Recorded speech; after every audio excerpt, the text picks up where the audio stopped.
So friends, మీరు రీసెంట్గా చూసినట్లయితే యూట్యూబ్లో కానీ అండ్ సోషల్ మీడియాలో కానీ న్యూస్లో కానీ బిఎస్ఎన్ఎల్, సో ఈ మాట ప్రతి ఒక్కరూ వినే ఉంటారు. ఇప్పటివరకు అయితే ఒకప్పుడు వినపడని మాట ఇప్పుడు బిఎస్ఎన్ఎల్ అని ఎందుకు వినిపిస్తుందంటే ఒకటే రీజన్.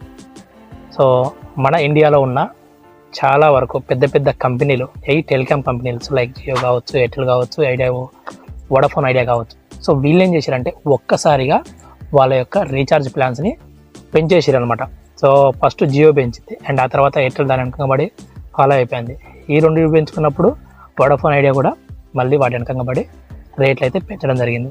సో జనాలకి ఏంటంటే మోస్ట్ ఆఫ్ పాపులర్, సో మన ఇండియాలో చాలా ఫేమస్, చాలామంది సబ్స్క్రైబర్స్ ఉన్న టెలికామ్ సంస్థలు ఒక్కసారిగా రీఛార్జ్ రేట్లు పెంచేసరికి సో జనాలకి ఏం చేయాలో అర్థం కాక ఒకప్పుడు వదిలేసిన బిఎస్ఎన్ఎల్ని మళ్ళీ ఇప్పుడు తెచ్చుకుందామని అయితే చూస్తారు. సో అందుకోసం చాలామంది ఏం చేస్తారు